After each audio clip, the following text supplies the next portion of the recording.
구약성경 475쪽 사무엘하 9장 3절로 8절의 말씀 제가 받들어 읽겠습니다. 왕이 이르되 사울의 집에 아직도 남은 사람이 없느냐? 내가 그 사람에게 하나님의 은총을 베풀고자 하노라 하니 시바가 왕께 아뢰되 요나단의 아들 하나가 있는데 다리 저는 자니이다 하니라. 왕이 그에게 말하되 그가 어디 있느냐 하니 시바가 왕께 아뢰되 로드발 암멜의 아들 마길의 집에 있나이다 하니라. 다윗 왕이 사람을 보내어 로드발 암멜의 아들 마길의 집에서 그를 데려오니 사울의 손자 요나단의 아들 무비보셋이 다윗에게 나와 그 앞에 엎드려 절하매 다윗이 이르되 무비보셋이여 하니 그가 이르기를 보소서 당신의 종이니이다. 다윗이 그에게 이르되 무서워하지 말라. 내가 반드시 네 아버지 요나단으로 말미암아 네게 은총을 베풀리라.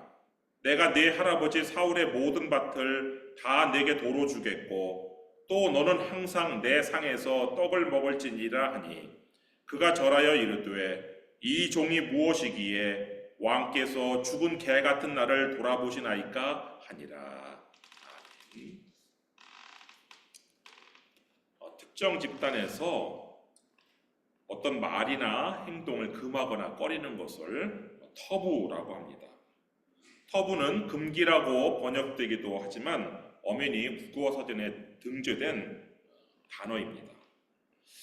터부에는 근친상간과 같이 대부분의 문화권에서 통용되는 터부도 있지만 일반적인 터부는 외부인이 볼 때는 합리적인 이유가 없어요. 예를 들면 한국의 엘리베이터에는 4층이 없습니다. 그 이유는 숫자 4가 죽을 사자라는 한자를 연상시키기 때문에 4 대신에 그 플로어에 F가 있습니다. 근데 외국인이 볼 때는 어이가 없죠. 4층에 가려고 하는데 4층은 없고 F층만 있으니까 말이죠. 다윗 왕국에도 터부가 하나 있었어요. 맹인과 다리 저는 사람은 왕궁에 들어올 수 없다. 이런 터부였어요. 오늘 우리 입장에서 볼 때는 말도 안 되는 금기사항이고 장애인 차별에 해당하는 정의롭지 못한 그런 터부죠. 그러나 당시 이스라엘 왕국에는 엄연히 존재했던 터부였어요. 그렇지만 그런 터부가 마치 그 근친상간과 같이 하나님으로부터 기인한 것이 아니라 이 다윗에게서 기인한 터부였어요. 사실 하나님께서는 장애인을 오히려 보호하시는 분이세요. 그래서 장애인을 해롭게 하는 자에게는 저주가 있을 것이라고 경고하시는 분이 바로 하나님이신데, 예를 들어 신명기 27장 18절 말씀 보면 맹인에게 길을 잃게 하는 자는 저주를 받을 것이라 할 것이요 모든 백성은 아멘 할지니라. 장애인을 보호하라는 하나님의 명령에도 불구하고 다윗 왕국에 그런 맹인과 다리 저는 사람은 왕궁에 들어갈 수 없다, 이런 터부가 생기는 연유는 여부수 사람들 때문에 생겨난 거예요.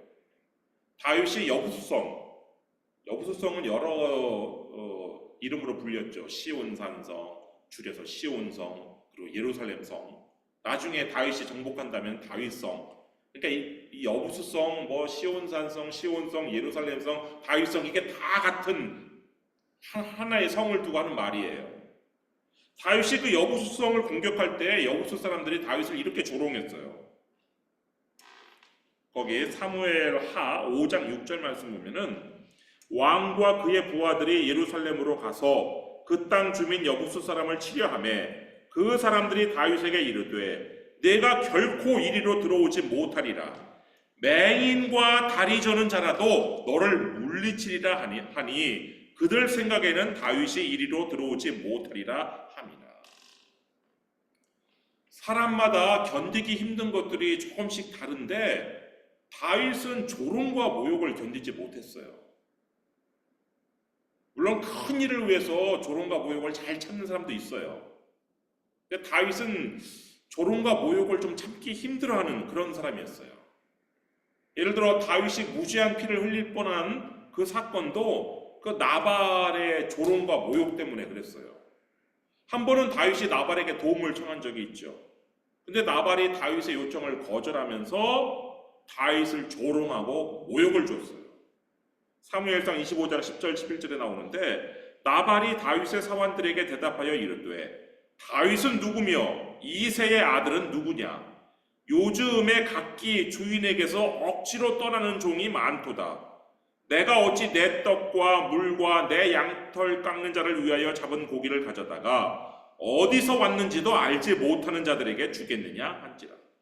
나발은 다윗을 주인에게서 억지로 떠나는 종, 어디서 왔는지도 알지 못하는 자라고 조롱하면서 모욕을 주었어요. 그런데 다윗은 그 조롱과 모욕을 참지 못하고 이 나발만 죽이는 것이 아니라 나발의 아이들까지 다 진멸하기 위해서 자신도 칼을 차고 400명의 부하들에게도 칼을 차라고 명령한 거예요. 근데 나발을 죽이러 가는 도중에 다행히 지혜로운 아비가일을 만나서 무죄한 피를 흘리지 않을 수 있었던 것이죠. 여하튼 다윗은 조롱을 참지 못하는 것이 약점이면 약점이라고 할 수 있는데 이 여부수 사람과의 전쟁 때에도 여부수 사람들의 조롱을 참지 못했어요.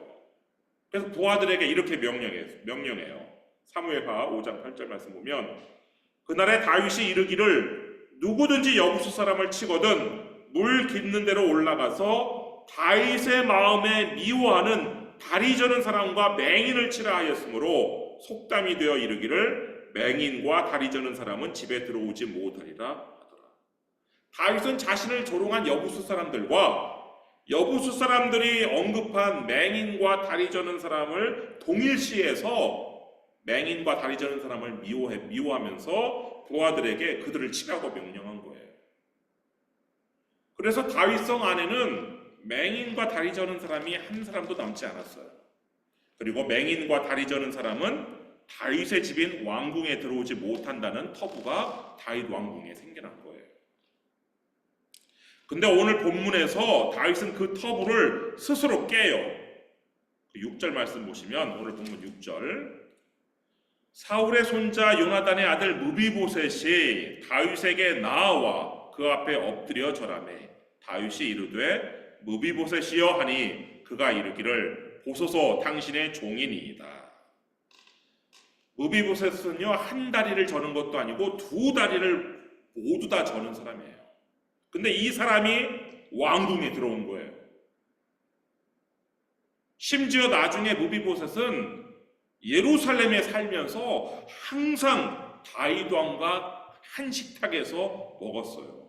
13절 말씀 보시면 무비보셋이 항상 왕의 상에서 먹음으로 예루살렘에 사니라. 그는 두 발을 다 절더라.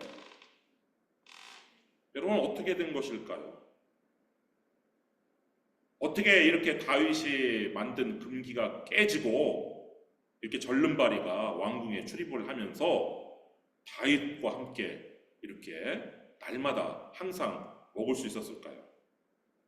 그것은 다윗이 오래전 요나단과 한 약속을 지키기 위해서 스스로 정한 금기를 깬 것이에요. 다윗이 도망자 시절 사람들이 다윗을 다 피했어요. 다윗이 골리앗을 죽인 영웅으로 군대 장관이 되고 부마가 됐던 시절에는 다윗에게 막 잘 보이려고 사람들이 했어요. 그랬던 사람들이 이제 다윗이 끈떨어진 뒤움박 신세가 되니까 다윗을 다 피해요. 심지어 어떤 사람은 다윗을 사울에게 고발하고 다윗을 죽이는 데 앞장을 서기도 해요. 그런데 왕자 요나단만큼은 이 도망자 다윗을 만나주고 끝까지 다윗 편에 섰어요. 요나단은 다윗을 아버지 사울 왕에게 변호하고 다윗을 격려하고 넌 죽지 않는다. 넌 나중에 왕이 될 것이다.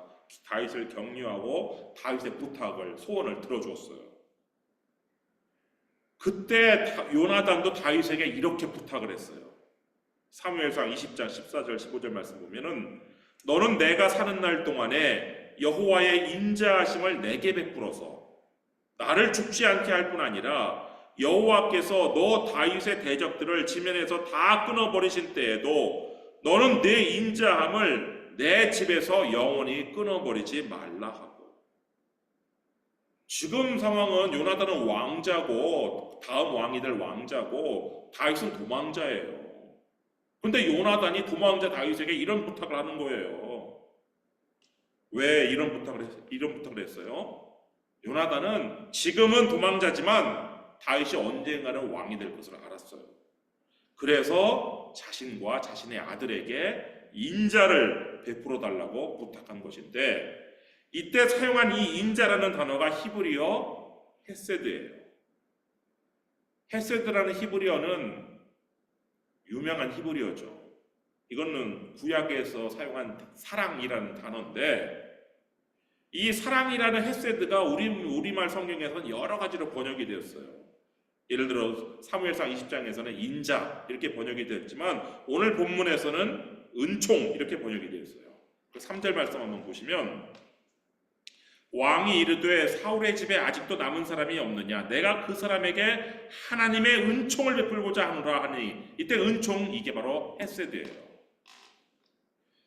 근데 때로 헤세드는 정의로 번역되는 경우도 있는데, 예를 들면 잠언 20장 28절을 새번역 성경으로 보면 인자와 진리가 왕을 지켜주고 정의가 그의 보좌를 튼튼하게 한다, 이런 말씀인데, 이 구절에 헤세드가 2번 나와요.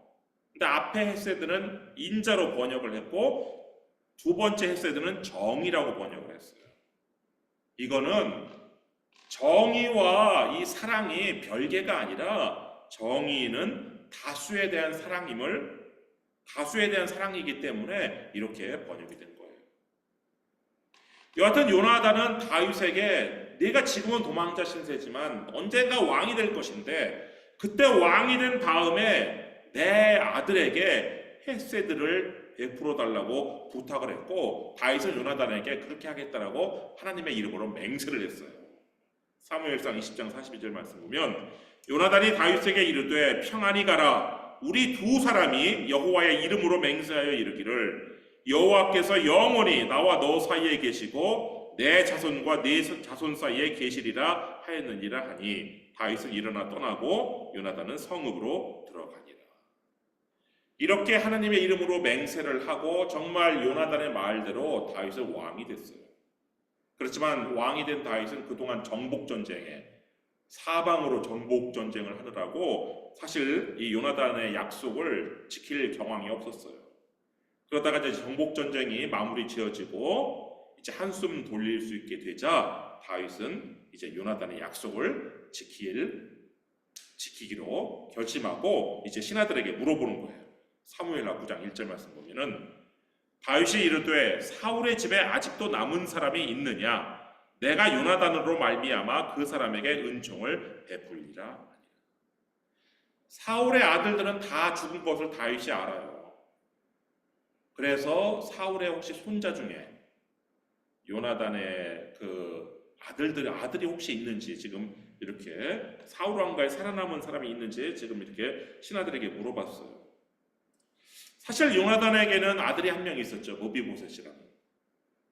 이 무비보셋은 사실 사울이 살아있고 요나단이 정상적으로 사울 왕조가 진행됐으면은 이 무비보셋이 왕위를 이어받을 그런 왕손이었죠. 그러니까 왕손이 태어났으니까 이 사울 왕조에는 아주 큰 경사였는데, 이 왕손으로 태어난 무비보셋은 얼마나 그 왕궁에서 사울 왕궁에서 금이야 오기야 이렇게 되었겠어요. 그래서 5살까지 그 사울 왕궁이 있는 기브아에서, 지금 다윗 왕궁은 예루살렘에 있지만 사울 왕궁은 기브아에 있었는데 그 기브아에서 살았어요. 그런데 이 무비보셋의 인생이 참 이제 굴곡이지는데, 5살 때 할아버지 사울과 아버지 요나단이 블레셋 군대와의 전쟁에서 전사를 하는 거예요. 그리고 그 전사에 따른 소식이 이 왕궁에 도착하면서 또 블레셋 군대가 이제 곧 이곳으로 몰려온다는 소문에 그 왕궁에 있는 사람들이 급하게 피신을 가는데, 이 5살짜리 무비보셋이 뭐 뛸 수 있겠어요? 그러니까 이 유모가 이 무비보셋을 안고 가다가 너무 급하게 가는 바람에 얘를 떨어뜨린 거예요. 이 무비보셋이 떨어지면서 다리를 다쳐서 그때부터 다리를 절게 된 거예요. 무비보셋이 어디로 피난을 갔냐면 자신의 삼촌, 자신의 아버지 요나단의 동생인 그 이스보셋이 왕으로 있는 마하나임으로, 요단강 동편에 마하나임으로 피신을 갔어요. 5살짜리 어린 이 무비보셋에게 있어서 다윗은 어떤 존재로 인식이 됐느냐? 아버지 요나단의 친구라기보다는 삼촌 이스보셋과 전쟁을 하고 있는 그런 적으로 이렇게 각인이 되었어요.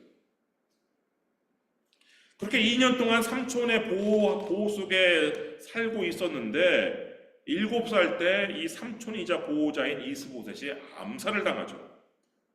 이 삼촌의 신하였던 사람들이 다윗에게 삼촌의 목을 바치기 위해서 이 이스보셋을 시해한 것이에요. 이스보셋의 신하들이 다윗에게 바치기 위해서 이스보셋을 죽였다면 이제 그 다음 타겟은 누구겠어요? 당연히 무비보셋이겠죠. 그래서 이 무비보셋은 마하나임에서 또 급하게 또 북쪽으로 멀리 다윗과 멀리 떨어진 곳으로 로드발이라는 곳으로 가서 숨어요. 다행히 무비보셋을 숨겨준 사람이 있는데 그 사람이 누구냐? 암미엘의 아들 마길이었어요. 그래서 무비보셋은 7살 때부터 이 마길의 집에서 살았는데 청소년기와 청년기를 다 그곳에 그 남의 집에서 얹혀 살았던 거예요. 그러다가 지금은 이제 결혼까지 해서 미가라는 아들도 하나 두었지만 여전히 마길의 집에서 더부살이를 했어요. 무비보셋은 사실은 두 다리를 모두 절어서 왕이 될 수 없는 사람이었지만 이 무비보셋이 낳은 이 아들 미가는 사울 왕궁의 부흥을 꾀하는 사람들에게 있어서는 이 미가는 다윗의 왕위를 위협할 수 있는 그런 존재였어요. 그렇기 때문에 이 무비보셋은 미가를 낳은 후에 더욱더 조심하면서 아무도 몰래 지금 숨어 살았던 거예요. 그러니까 도대체 이 무비보셋이 살았는지 죽었는지 요나단에게 아들이 있는 또 어떻게 됐는지 아무도 모르는 거예요. 그래서 이 다윗의 신하들이 무비보셋 대신에 이 시바라는 사울의 종을 다윗 앞으로 데리고 왔어요. 2절 말씀 보면은 오늘 본문 2절 사울의 집에는 종 한 사람이 있으니 그의 이름은 시바라. 그를 다윗의 앞으로 부르매 왕이 그에게 말하되 네가 시바냐 하니 이르되 당신의 종이니이다 하니라. 이 시바라는 사람은 앞으로 나오겠지만 아주 거짓과 술수에 능한 그런 인물이에요. 이 시바는 종 주제에 종을 두었어요. 거기 10절 말씀 한번 보시면 너와 네 아들들과 네 종들은 그를 위하여 땅을 갈고 거두어 네 주인의 아들에게 양식을 대주어 먹게 하라. 그러나 네 주인의 아들 무비보셋은 항상 내 상에서 떡을 먹으리라 하니라. 시바는 아들이 15명이요 종이 20명이라. 아니 어떻게 종을 둘 수 있어요? 더군다나 한 명도 아니고 20명이나 되는 종을 둘 수 있냔 말이에요. 이거는 조심스럽게 추론해 보자면 이 시바가 주인의 아들인 무비보셋, 주인의 재산을 정당하게 상속받아야 될 이 무비보셋, 하나님의 법에 따라요 각 지파와 각 가문에게 준 기업은 대대로 유산으로 상속이 되는 거였는데 지금 사울의 집에도 그런 하나님께 주신 기업이 있단 말이에요.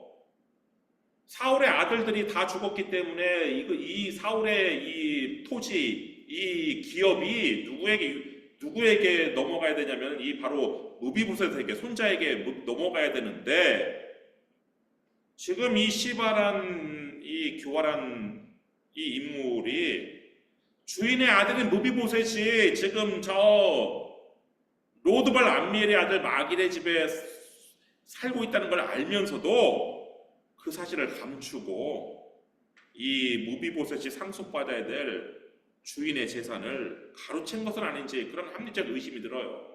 그렇지 않고서야 어떻게 주인의 아들인 무비보셋은 지금 남의 집에서 얹혀 살고 있는데 이 종이라는 작자가 20명의 종을 두면서 떵떵거리며 살 수 있냔 말이에요.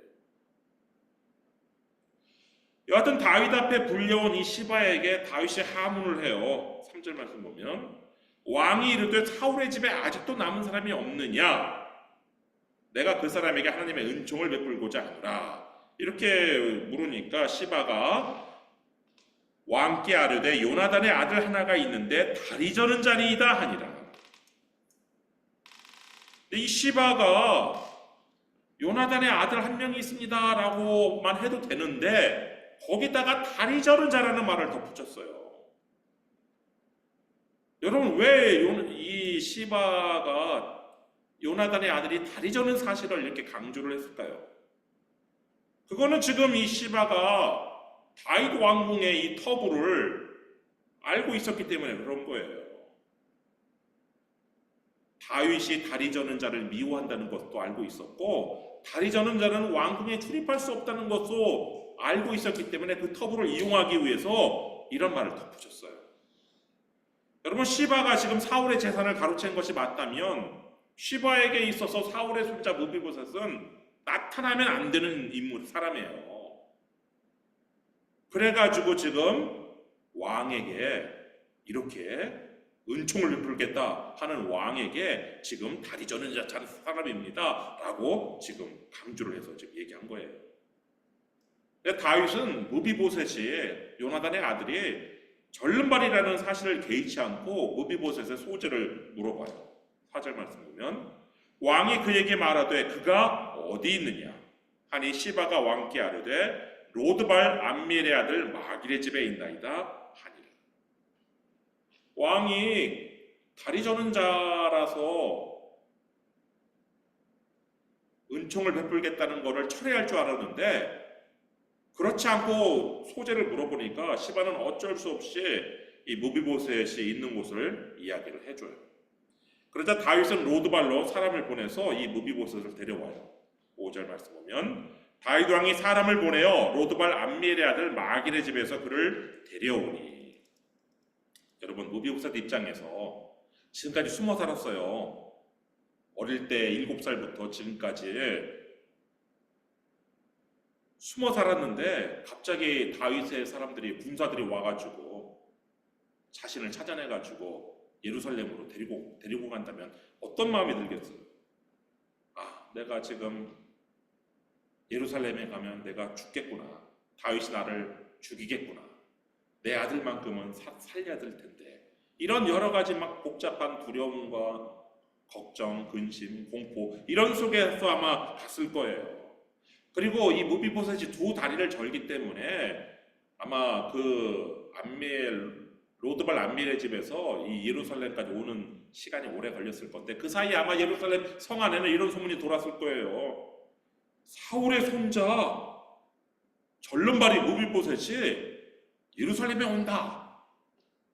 그러니까 이 사울의 손자 절름발이 무비보셋이 예루살렘 성에 들어오는 것을 구경하기 위해서 그냥 모든 예루살렘 사람들이 다 나왔을 거예요.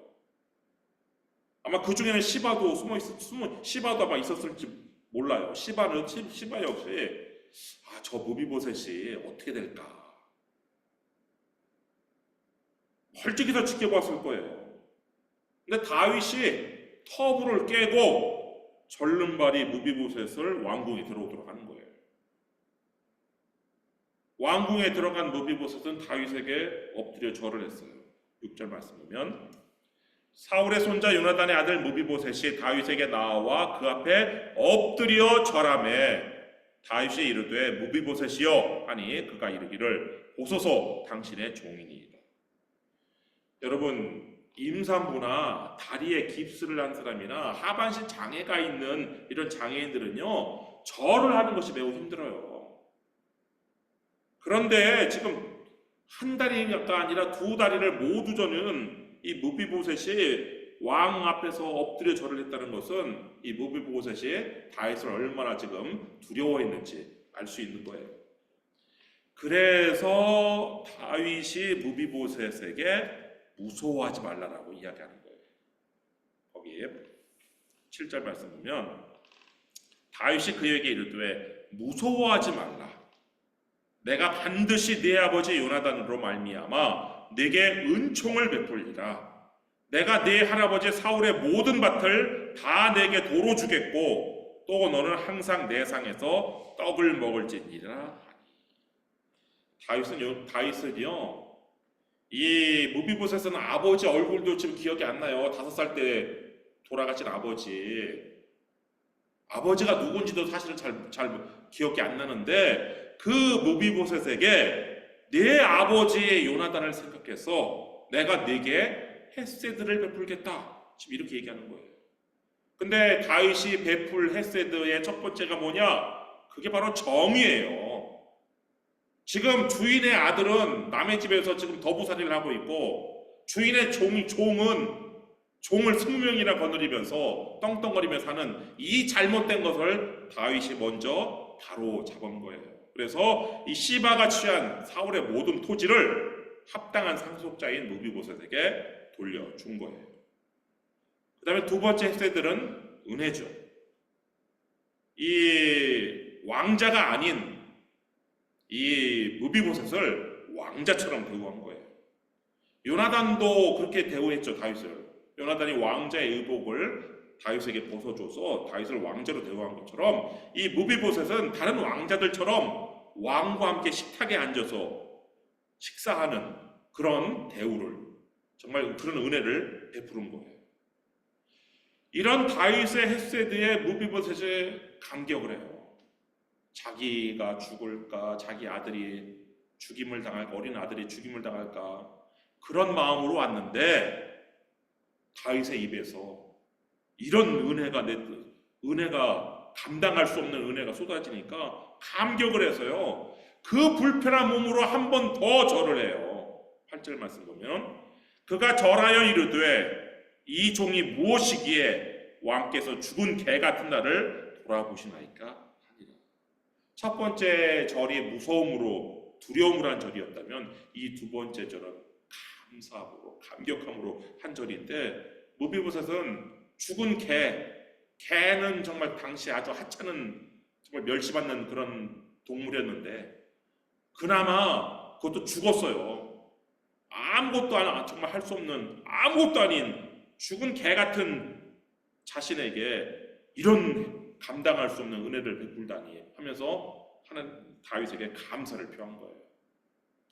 근데 이 다윗이 지금 베푼 헤세드를 가만히 보면 하나님의 헤세드를 연상시키는데, 하나님께서는요 예수 그리스도께서 십자가에 돌아가실 때 성전 휘장을 찢으셨어요. 그래서 죄인은 지성소에 들어올 수 없다는 그 터부를 스스로 깼어요. 깨고 죄인인 우리가 예수 그리스도의 이름으로 하나님 앞에 나아갈 수 있는 길을 열어주셨어요. 이 다윗도 요나단과의 약속을 지키기 위해서 다리 저는 자는 왕궁을 출입할 수 없다는 터부를 깨고 이 절름발이 무비보셋이 왕궁에 들어올 수 있도록 했고 왕의 식탁에서 먹는 헤세드를 베풀었단 말이에요. 여러분이 신앙과 우정 안에서 한 약속이 있다면, 또 여러분이 어려울 때 여러분에게 도움을 준 사람들에게 한 약속이 있다면, 여러분이 가지고 있는 금기를 깨더라도 반드시 그 약속을 지키기를 주님의 이름으로 축원합니다. 그것이 하나님 아버지를 닮은 하나님의 자녀로서 마땅히 해야 될 바입니다. 기도하겠습니다.